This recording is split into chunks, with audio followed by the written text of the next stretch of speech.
네. 자, 1절부터 그러므로 우리는 들은 것에 더욱 유념함으로 우리가 흘러 떠내려 가지 않도록 함이 마땅하니라. 천사들을 통하여 하신 말씀이 경고하게 되어 모든 범죄함과 순종하지 아니함이 공정한 보응을 받았거든 우리가 이같이 큰 구원을 등한히 여기면 어찌 그 보응을 피하리요. 이 구원은 처음에 주로 말씀하신 바요 들은 자들이 우리에게 확증한 바니 하나님도 표적들과 기사들과 여러 가지 능력과 및 자기의 뜻을 따라 성령이 나누어 주신 것으로서 그들과 함께 증언하셨느니라. 하나님이 우리가 말하는 바 장차 올 세상을 천사들에게 복종하게 하심이 아니니라. 그러나 누구인가가 어디에서 증언하여 이르되 사람이 무엇이기에 주께서 그를 생각하시며 인자가 무엇이기에 주께서 그를 돌보시나이까. 그를 잠시 동안 천사보다 못하게 하시며 영광과 존귀로 관을 씌우시며 만물을 그 발 아래에 복종하게 하셨느니라 하였으니 만물로 그에게 복종하게 하셨은즉 복종하지 않은 것이 하나도 없어야 하겠으나 지금 우리가 만물이 아직 그에게 복종하고 있는 것을 보지 못하고 오직 우리가 천사들보다 잠시 동안 못하게 하심을 입은 자 곧 죽음의 고난 받으심으로 말미암아 영광과 존귀로 관을 쓰신 예수를 보니 이를 행하심은 하나님의 은혜로 말미암아 모든 사람을 위하여 죽음을 맛보려 하심이라. 그러므로 만물이 그를 위하고 또한 그로 말미암은 이가 많은 아들들을 이끌어 영광에 들어가게 하시는 일에 그들의 구원의 창시자를 고난을 통하여 온전하게 하심이 합당하도다. 거룩하게 하시는 이와 거룩하게 함을 입은 자들이 다 한 근원에서 난지라. 그러므로 형제라 부르기를 부끄러워하지 아니하시고 자녀들은 혈과 육에 속하였음에 그도 또한 같은 모양으로 혈과 육을 함께 지니심은 죽음을 통하여 죽음의 세력을 잡은 자 곧 마귀를 멸하시며 또 죽기를 무서워함으로 한평생 매여 종 노릇하는 모든 자들을 놓아주려 하심이니 이는 확실히 천사들을 붙들어 주려 하심이 아니요 오직 아브라함의 자손을 붙들어 주려 하심이라. 그러므로 그가 범사의 형제들과 같이 되심이 마땅하도다. 이는 하나님의 일에 자비하고 신실한 대제사장이 되어 백성의 죄를 속량하려 하심이라. 그가 시험을 받아 고난을 당하셨은즉 시험 받는 자들을 능히 도우실 수 있느니라.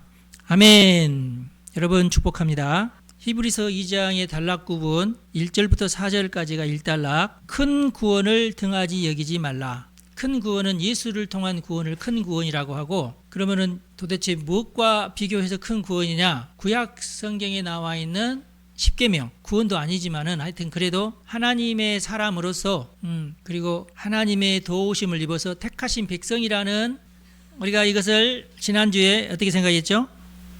네, 로마에 있는 핍박받는 그리스도인들이 우리가 이렇게까지 고통스러운데 예수를 계속 믿어야 돼? 저 사람들 성전에서 저렇게 계속 옛날 우리가 했던 것처럼 예배도 저렇게 소 잡아서 예배드리고 양 잡아서 예배드리고 좋겠다. 우리는 멀뚱멀뚱 성경책만 보고 바울 서신만 보면서 이렇게 한다는 것이 조금 초라해 보이고, 그런데 아니다. 그것이 아니다. 과거에 있는 그 성전 제사나 예언자들을 통한 또는 천사들을 통해서 이렇게 하나님이 말씀하신 계시의 말씀보다는 하나님의 아들, 하나님 자신, 예수님이 직접 우리에게 주신 말씀이 훨씬 더 중요하다. 그것이 더 최고의 하나님의 계시 아니냐. 그런데 이제 우리가 하루만 예수를 믿는 게 아니라 평생을 예수를 믿어야 되는데, 평생태록 저 히브리 유대인들은 저렇게 성전에 가서 저렇게 화려하게 제사를 드리는데 우리는 그저 여기서 예배만 드린다는 것이 너무 이제 초라하니까 야, 이게 좀 재미도 안 나고 이렇게 될 수 있어요. 또 거기다가 핍박까지 받고 그러니까, 그래서 점점 믿음이 이제 연약해지고 이럴 때에 그러면 안 된다. 그러지 말아라. 우리가 들은 것에 더욱 유념함으로 우리가 흘러 떠내려 가지 않도록 함이 마땅하니라. 이 말은 뭘 말하느냐 하면은 이제 여러분들이 시냇물을 생각하시면 돼요. 강물이 가만히 있으면 어떻게 돼요? 강물이 졸졸졸 흘러 내려가니까 내가 가만히 있으면 나도 흘러 내려가 버려요. 그래서 흘러 떠내려가지 않도록 해야 된다. 그것이 마땅하다. 흘러 떠내려가지 않으려면 어떻게 해야 돼요? 만약에 내가 이제 배라면은 보트라고 그런다면은 닷줄을 가져다가 닷에다가 꽁꽁 묶어야 흘러 내려가지 않죠? 그 말이 무슨 말이냐면은 교회에 잘 붙어 있어야 된다. 그런 뜻이에요. 또 만약에 내가 그 닷줄을 예를 들어 풀었다. 닷줄은 주일마다 와서 묶는 것이 닷줄이라고 하면은 주 중에는 어떻게 해요? 그러면 이제 다시 세상에 나가야 강 깊은 곳으로 가야 되고 이렇게 되잖아요. 그럼 그때 가만히 멍하니 있으면 어떻게 돼요? 배가 점점 물결을 따라서 하류로 정처없이 떠내려갈 거 아니에요. 그럼 어떻게 해요? 그러면 엔진을 키든지 노를 젓든지 해서 계속 쓸려 내려가지 않도록 이렇게 전진을 해야 되겠죠. 헤엄을 쳐야 되겠죠. 여러분 아무리 송사리라도 가만히 있으면은 지가 물결 따라서 휘 흘러가 버려요. 그럴 거냐? 아니다. 우리는 크리스찬인데 우리는 크리스찬으로서 헤엄을 쳐야 된다. 계속 엔진을 끄지 말고 동동동동 하면서 밤에는 닷줄에 이렇게 묶더라도 우리가 평상시에 일을 하거나 그럴 때에는 엔진을 켜고 계속해서 거슬러 올라가야지만이 우리가 살 수 있다. 그 뜻이에요. 흘러 떠내려가면 안 된다. 세속적으로 이렇게 세상 사람들 다들 저렇게 하는데 나도 그러면 안 된다. 그 말이에요. 그런데 그게 이제 1절에서 4절까지의 말씀이고 그다음에 5절부터 9절까지의 말씀은 이 세상을 다스리시는 분은 천사가 아니다. 예수님이시다. 여기서 인자는 성경에서 인자는 예수님을 가르칩니다. 왜 인자라고 그래요? 하나님의 아들인데 사람의 아들로 태어나셨다는 것을 강조하기 위해서 인자라 그렇게 표현을 해요. 왜 인간의 몸을 취하셨는지에 대한 얘기가 나오고 세 번째 단락 10절에서 13절까지는 고난으로 완전케 된 구원의 창시자. 예수님께서 인자가 되신 이유가 뭐예요? 사람이 되셔서 사람을 대신해서 고난에 참여를 하시려고 그렇게 하셨다. 그런 뜻이에요. 고난의 길을 몸소 개척하여서 그 고난을 통과하신 자다. 그런 뜻입니다. 그리고 이제 14절에서 18절까지는 그렇게 해서 죽음의 권세를 깨트리셨다. 그 말이에요. 죽음의 권세를 어떻게 깨트리셨죠? 부활하셔버리셨어. 그냥 죽음을 이겨버렸어요. 결국은 우리는 멸망당해서 다 죽임을 당하잖아요. 그런데 예수님은 스스로가 인간의 몸을 입고 이 땅에 오셔서 인간처럼 죽으셨다가 이 죽음을 깨고 부활을 하셔버렸어. 죽음 자체를 이겨버리신 거예요. 인류의 대표로서. 이것은 이제 예언적인 행동이죠. 예수님은 오셔서 여러분의 죽음을 박살내신 줄 믿으시기 바랍니다. 박살을 해버리셨어. 이것은 왜 이렇게 하셨냐면은 마귀의 권세를 무효화하기 위해서. 마귀의 권세가 뭐예요? 야, 너희들은 죽지 않느냐? 결국 너희들 뭐 죽을 건데 뭐. 이 죽음의 권세는 내 거야. 내가 너희들을 다 죽게 만들었어. 에덴 동산에서 쫓겨날 때부터 너희들은 죽기로 작정돼 있어. 너는 흙이니 흙으로 돌아갈지어다 하시는 그 선언이 창세기 3장 아닙니까? 죄 때문에. 죄는 무조건 어떠한 사람이든지 무조건 다 죽이는 거야. 그래서 이 인간 중에서 죄인이 아닌 인간은 하나도 없고 결국 인간은 다 죽는 거야. 그래서 이 죽음의 권세를 이기기 위해서 예수님이 오셔서 예수님이 그냥 모든 죄를 다 뒤집어 쓰고 그냥 죽어버리셨어. 왜 그러셨어요? 살 수 있으니, 부활할 수 있으니. 그래서 이 죽음의 권세를 마귀에게서 빼앗아 가지고 예수님께서 가져와 버리셨어. 이 권세를 마귀의 원래 죽음의 권세는 마귀의 건데 이 죽음의 권세까지도 예수님이 빼앗아 와 버리셨어요. 뭘로?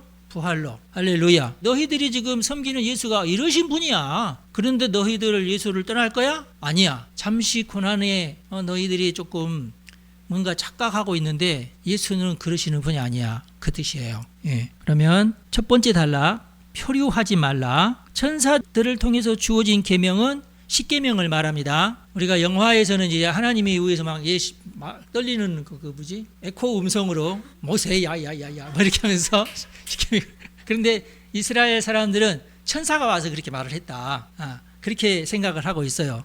그래서 천사를 통해서 주어진 십계명도 너희들이 이것을 지키는 자는 복을 받고 안 지키는 자는 벌을 받는 줄 뻔히 알지 않느냐 그 말이에요. 보응이라는 것이 보응. 지키면은 하나님에게서 복을 받고 안 지키면은 하나님에게서 벌을 받아요. 그걸 보응이라고 그래요. 아셨죠? 보응 알아야 돼. 보응이 뭐야?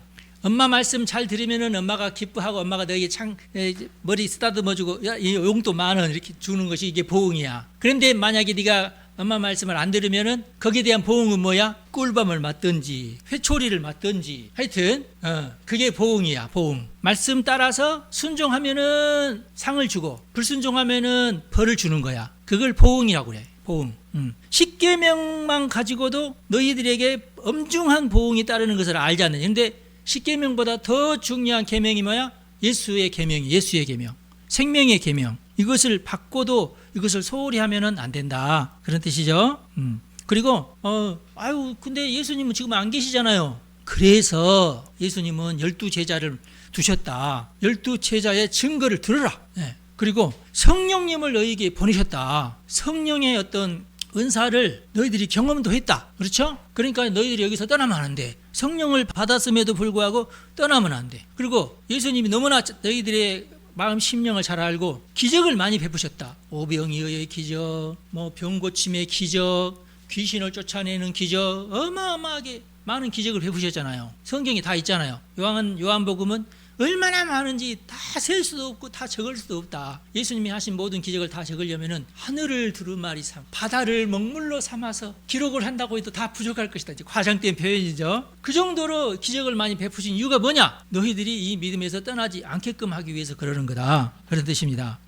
그리고 또 뭘 주셨어요? 성령께서 은사도 주셨다. 방언도 주시고 병 고치는 능력도 주시고 귀신을 쫓아내는 능력도 주시고 여러 가지 은사를 너희들에게 주시지 않았느냐? 이런 것을 다 경험을 하면서도 어떻게 너희들이 예수의 계명을 떠나? 아니 될 일이다. 그 얘기죠. 그 다음에 5절부터 9절까지는 세상을 다스릴 자는 천사가 아니다. 옛날 유대인들은 천사가 세상을 다스린다고 생각을 했어요. 생각을 해보세요. 여러분, 삼손이 태어날 때도 누가 왔어요? 천사가 왔어요. 기드온에게 계시하는 것도 천사예요. 그러니까 천사가 이 세상을 다스리라고 보냄을 받았구나 이렇게 생각하는데 아니라 그거예요.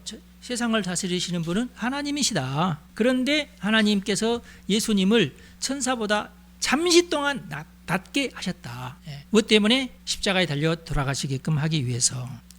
이제 우리나라 말에는 이게 5절에 보면은 하나님이 우리가 말하는 바 장차 올 세상을 천사들에게 복종하게 하심이 아니니라. 너희들 그렇게 알고 있는데 그렇지 않다.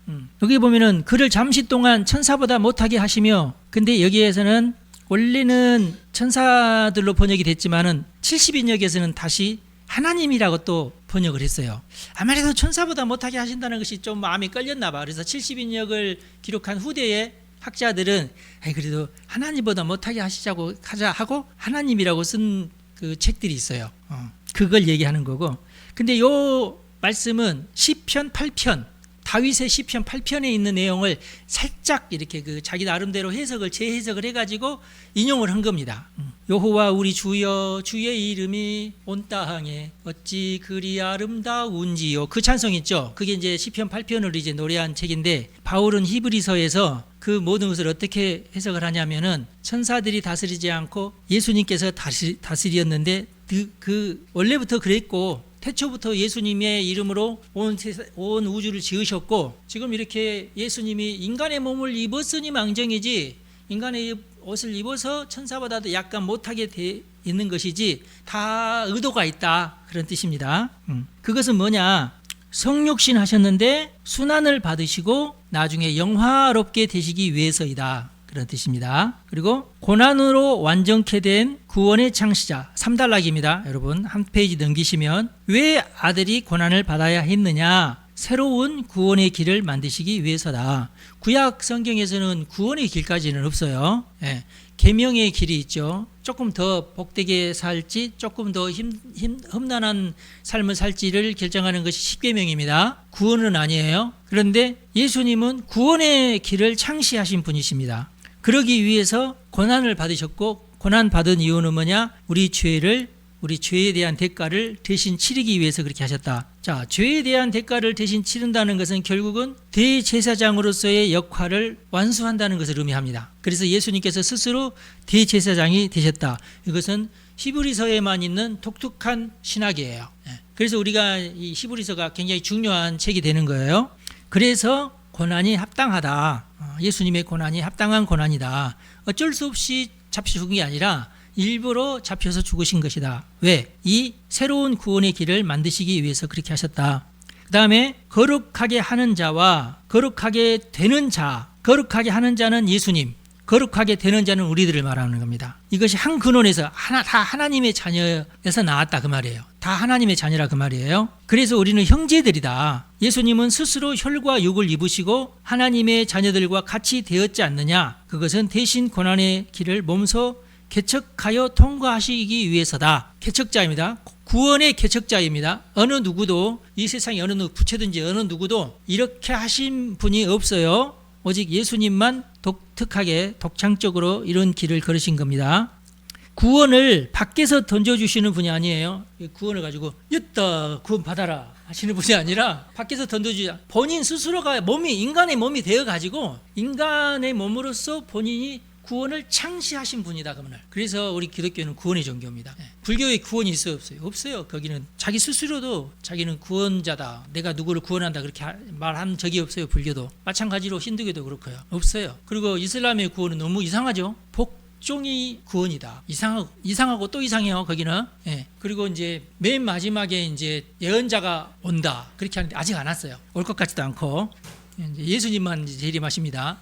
그것도 뭐죠? 코란에 있는 말도 아니에요. 나중에 이맘들이 이제 그런 식으로 뭐 계시를 받았니 어쩌니 하면서 이렇게 만들어낸 말이고 그렇기 때문에 신빙성이 없죠. 구원은 오직 기독교에밖에 없습니다. 성경에밖에 없어요. 그리고 정확한 구원은 구약에 있는 게 아니라 사실은 신약에 있고, 그런데 구약에도 그 구원에 대한 씨앗들이 여기저기 막 이렇게 뿌려져 있고, 창세기 3장에도 그 씨앗이 뿌려져 있고, 노아 시대에도 아브라함 시대에도 또 다윗 시대에도 여기 우리가 오늘 읽은 내용이 전부 시편 8편 아닙니까? 그 8편에도 이 구원의 씨앗이 너무나 많이 이렇게 뿌려져 있어요. 그리고 그 씨앗이 신약에 와서 이제 다시금 열매로 맺혀져서 예수 그리스도께서 구원의 길을 만드신 것입니다.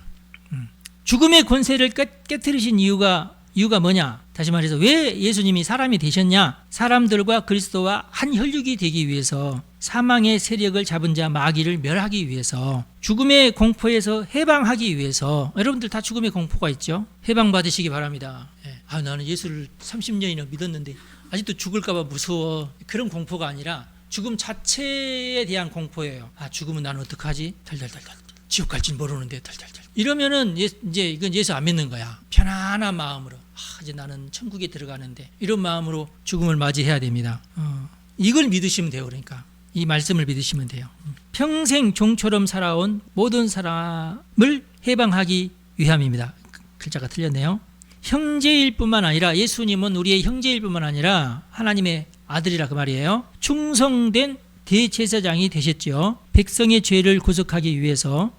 예수님 자신이 시험을 받으시고 고난을 당하셨기 때문에 지금 시험 받고 있는 사람들을 능히 도우실 수 있으십니다. 할렐루야. 그 다음에 죽음의 권세를 깨뜨리시니, 그러면 왜 죽음의 권세를 깨뜨리셔야만 했는가? 왜 사람이 되셨는가? 사람들이 그리스도와 한 혈육이 되어서 사망의 세력을 잡은 저 마귀를 멸하기 위해서이다. 마귀의 권세를 빼앗아버리고 마귀를 무력화하기 위해서이다. 그래서 죽음의 권세를 예수님이 빼앗아. 죽음의 권세는 이제 예수님의 것입니다. 죽음의 권세가 예수님의 것이라는 얘기는 곧 뭘 말하느냐 하면은 나를 죽음으로부터 해방한다는 뜻이에요. 우리는 더 이상 죽음 때문에 두려워할 필요가 없게끔 하시기 위함입니다. 존 파이퍼라는 목사님께서 이 2장 1절에서 4절까지의 말씀을 가지고 설교를 만들 때에 1장에는 명령하는 말이 하나도 없는데 2장부터 그러므로 너희들은 들어라. 귀를 쫑긋 세우고 제발 들어라. 표류하지 말라. 흘러 지나가지 말라. 당신은 나뭇가지나 죽은 물고기가 아니다. 당신이 예수 믿는 사람으로서 아무것도 하지 않으면 당신은 자연히 흘러 지나가는 낙엽이나 같다. 그렇게 살지 말라. 말씀을 향해 적극적으로 거슬러 올라가야 된다. 진리의 말씀을 향하여. 그렇지 않으면은 너는 가만히 있으면은 흘러내려가서 세속화가 될 것이다. 근데 기독교인들은 그렇습니다. 정말 기독교인들은 주일 성수하지 않으면은 느슨해져요. 어떤 목사님이 그랬다고 그래요. 휴가를 갔는데 주일을 끼고 휴가를 갔어. 항상 매주일마다 설교하고 이렇게 성도들을 인도하고 그러다가 휴가를 갔는데 하필이면 이제 다른 교회 가서 가만히 설교 듣고 이렇게 오고 그러니까 너무 이제 느슨해져서 그러면 일주일 놀다가 주일날에도 가만히 가서 설교만 듣다가 또 일주일 또 놀다가 가니까 자기가 금방 평신도가 되더래. 가만히 있으면은 세속화가 돼요. 기독교가 그렇습니다. 그래서 교회가 주일 성수를 강조하고 이것이 중요하다고 얘기하는 이유가 거기 있어요. 불교인들을 편하지. 가고 싶을 때 한 번씩 그냥 소풍 가듯이 가가지고 땡글땡글하고 아유 소리도 풍경 소리도 맑고 괜히 내 마음이 막 치유된 것 같고 막 이러고 그러고 나서 이제 가고 싶지 않으면은 몇 달이고 안 가고 초파일 되면 아이 초파일에는 그래도 가야지. 그래서 그런 말이 있더라고. 스님들은 초파일에 들어오는 그 연등 하나에 10만 원인 요즘 10만 원 더 할걸? 그 사실 원가로 따지면은요 뭐 만 원도 안 된답니다. 근데 하여튼 그걸 이제 10만 원씩 해서 착 걸어놓잖아요. 그 하루 동안에 모은 헌금으로 1년을 그냥 그 정도로 되는데 우리 기독교는 아니잖아. 매 주일을 거룩하게 여기면서 예배하고 말씀 듣고 공부하고 우리가 참 빡세요 어떻게 보면. 그쵸? 아유 이번에는 또 놀러 가고 싶은데 못 가고 또 가세요. 가셔서 교회는 어디든지 있으니까 순천으로 놀러 가시면은 순천 가서 또 예배당 거기 있잖아. 거기 잠깐 가서 예배 드리고 또 놀러 가면 되지. 그렇잖아요. 그러면 안 돼요? 본교회를 뭐 담임 목사야? 아이고 그지 마세요. 제발 우리 쓸데없는 것에는 좀 우리가 좀 뭐랄까 내려놓고 핵심적으로 중요한 것만 붙들자고. 참 우리 정말 제가 초등학생 때는 그렇게 율법주의도 많고 와 그때는 우리 모든 기독교인들이 그거 지키는 재미에 살았잖아. 하여튼 간에 그랬습니다. 이 설교가 존 파이퍼의 이 설교가 대박을 쳐가지고 유명한 사람이 됐어요. 하나님의 사람들은 말씀을 향해 적극적으로 거슬러 올라가야 된다.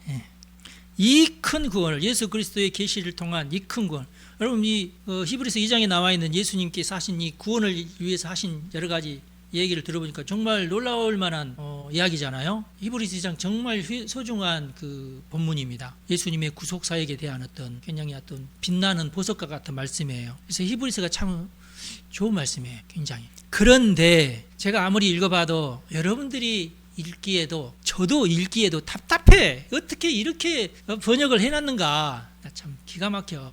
송주 같은 어린이가 읽으면 잘 이해가 되려나? 방금 히브리서 2장 1장보다 더 심해. 아주 히브리서 감성으로 읽으면 괜찮을지 몰라요. 그런데 이것을 이제 번역까지 해놓는 바람에 이게 좀 히브리서는 그 나름대로 이제 운율이 있고 그러니까 탁탁탁 머리에 꽂힐지 몰라도 우리나라도 태산이 높다 아래 하늘 아래 메이로다 이러면은 우리나라 사람은 다 이해가 돼. 그런데 그것을 영어로 풀고 막 이러면은 이게 도대체 뭔 소리 이럴 수 있어요. 마치 이 히브리서가 좀 그런 어떤 느낌이 들어서 제가 제일 똑똑한 클로드야 중학생이 읽을 때에 아무런 어떤 어려움이 없이 읽힐 수 있도록 그렇지만은 성경에 있는 어떤 내용이 하나라도 빠지거나 그러면 안 돼. 그 모든 내용을 다 담아내면서도 조금 그래서 좀 문장이 좀 길어지더라도 중학생들도 충분히 읽을 만큼의 성경책을 네가 번역을 해라. 그랬더니 이렇게 번역을 했어요. 그래서 위에 좀 진한 부분은 개역 개정판, 그 밑에 있는 조금 연한 부분은 클로드판입니다. 네. 그러므로 우리는 들은 것을 더욱 주의 깊게 붙들어야 합니다. 혹시라도 강물처럼 흘러가 버릴까 두렵기 때문입니다. 생각해 보십시오. 천사들을 통해 전해진 율법의 말씀도 굳게 세워졌고 그것을 어기거나 거슬렀던 모든 행동은 반드시 마땅한 벌을 받았습니다. 공정한 보응을 받았거든 이렇게 돼 있죠. 그렇다면 우리가 이토록 엄청난 구원을 대수롭지 않게 여긴다면 어떻게 벌을 피할 수 있겠습니까? 십계명보다도 더 엄청난 계명이지 않습니까? 그 말이에요. 이 구원은 처음에 주님 자신의 입으로 직접 선포되기 시작을 했고 그분의 말씀을 직접 들었던 사람들, 제자들을 말하죠. 우리에게 확실하게 전해준 것입니다. 하나님께서도 표적과 이적과 갖가지 기적과 자신의 뜻에 따라 나누어 주신 성령의 선물들로서 그 사람들의 증언이 참이라는 것을 함께 확인해 주셨습니다. 이걸 여러분들도 다 기억하고 있지 않느냐? 이걸 믿지 않느냐? 네, 사실 하나님께서 우리가 지금 말하고 있는 그 장차 올 세상을 천사들에게 맡기신 것은 아닙니다. 이 세상의 모든 운영권을 천사들에게 주신 것은 아니다 그 말이에요. 성경 그 시편 8편에는 우리 사람들에게 주셨지 않느냐는 식으로 읽는데 우리가 이제 다윗이 아무리 생각해도 다윗 속에는 사실 인자라는 개념이 없어요. 이해가 되시죠? 누군가는 하나님이 보여주셨는데 사람은 사람이야. 예. 그래서 다윗은 인자라고만 썼어요. 그런데 우리가 지금 히브리서를 보면서 깨닫게 되는 것은 뭐예요? 아, 그분이 예수님이구나예요. 세상을 다스리는 분은 사람이라기보다는 예수님이구나. 이해가 되시죠? 예수님이 세상을 만드셨으니까. 예. 그런 뜻입니다. 오히려 성경 어딘가에 누군가는 이제 다윗이죠. 다윗은 이렇게 증언했습니다. 사람이 무엇이기에 주님께서 그를 기억하시며 사람의 아들이 무엇이기에 주님께서 그를 돌보십니까? 주님께서 그를 잠시 동안 천사들보다 낮게 만드셨고 영광과 존귀의 왕관을 그에게 씌워 주셨습니다. 여기서는 분명히 그 예수님을 가리켜 말하는 거죠. 시편 8편에서는 사람들을 말하는 건데 주님께서 모든 것을 그의 발 아래 굴복시키셨습니다. 모든 것을 그에게 굴복시키셨다고 하셨으니 굴복하지 않은 것이 하나도 없다는 뜻입니다. 히브리서에는 이분이 예수님이지 천사는 아니다 그 용도로 쓰는 말이에요. 그런데 우리는 아직 모든 것이 그에게 굴복한 것을 눈으로 보지 못하고 있습니다. 자, 시편 8편 다윗의 생각에는 분명히 하나님께서 우리에게 모든 세상을 다스리라고 하셨는데 우리가 다스리는 것은 그냥 인간이 인간만 다스리지 인간이 서로를 다스리거나 뭐 만물을 다스리거나 그러진 않잖아요. 여러분들이 뭐 보라매 공원에 있는 비둘기 다스리거나 그러시지 않잖아요. 만물을 다스리지 않잖아요. 파리나 모기조차도 다스리지 못하고 죽일 뿐인데 너 오늘 물지 마 뭐 이런 그게 안 되잖아. 그런데 우리 눈에도 아직 모든 것이 그에게 굴복한 것을 눈으로 보지를 못하고 있습니다. 이미 아직 아닌 그런 뜻이죠. 그러나 우리는 예수님을 봅니다. 그분은 죽음의 고통을 당하시기 위해 잠시 동안 천사들보다 더 낮아지셨던 분이십니다. 그리고 지금은 영광과 존귀의 왕관을 쓰고 계십니다. 하늘나라에서 승천하셨으니까 이것은 하나님의 은혜를 그분이 모든 사람을 대신해서 죽음을 맛보셨기 때문입니다. 하나님의 은혜로 그분은 예수님이 모든 사람을 대신해서 죽음을 맛보셨기 때문입니다. 하나님께서 판단하시기로는 그런 뜻이죠. 만물이 예수님을 위해서 있고 만물이 예수님을 통해서 존재한다고 그렇게 고백하고 있습니다. 그런 하나님께서 많은 아들, 딸을 영광으로 이끄실 때 우리를 말하는 거예요. 우리를 영광으로 이끌어 주실 때에 그들의 구원의 창시자이신 우리들의 구원의 창시자이신 분 예수님을 말하죠. 고난을 통하여 완전하게 만드신 것은 마땅한 일이었습니다. 그러니까 예수님은 고난을 당하셔야 돼요. 왜? 우리를 대신하셔야 했기 때문에. 그런 뜻이죠. 거룩하게 하시는 분과 거룩하게 함을 받는 사람들은 모두 한 아버지에게서 났습니다. 거룩하게 하시는 분은 예수님, 거룩하게 함을 받은 사람들은 우리들을 말해요. 모두 한 아버지에서 났고 예수님은 그들을 형제라고 부르시는 것을 부끄러워하지 않으신다. 그리고 그 자녀들은 우리들을 말하죠. 피와 살을 가진 존재들입니다. 예수님도 마찬가지죠.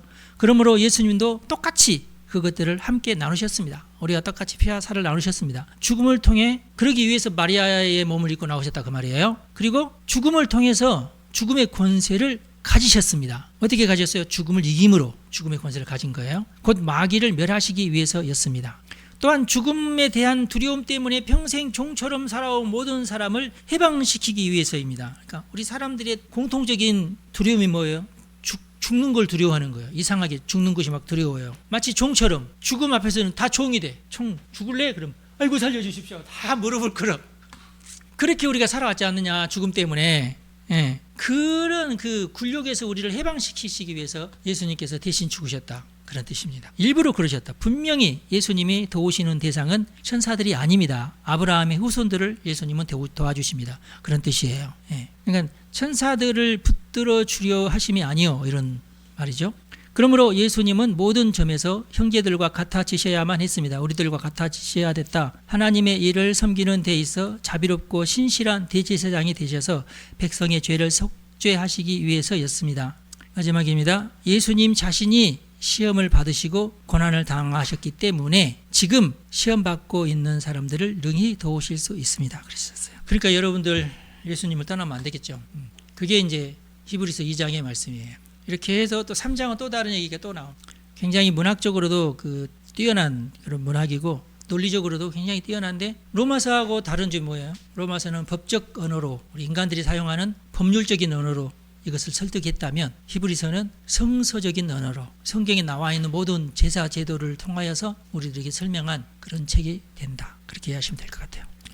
기도하겠습니다. 하나님 아버지 감사합니다. 오늘은 히브리서 2장 말씀을 가지고 하나님의 말씀을 공부하게 하시니 감사합니다. 이 예수님께서 우리를 위하여 구원의 도를 만드시고 구원을 창시하시기 위하여 어떻게 하셨는지에 대해서 우리 성도들이 깊이 분명하고 확실하게 깨달을 수 있도록 성령님 우리를 인도하여 주옵소서. 우리 성도들을 축복합니다. 또 일주일 동안 세상에 나가 살 때에 하나님의 자녀로서 승리하는 삶을 살기에 도와주시고 건강하게 하시고 평화롭게 하시고 그리고 기쁨이 넘치게 하옵소서. 우리 주 예수님의 이름으로 기도합니다. 아멘. 여러분 축복합니다.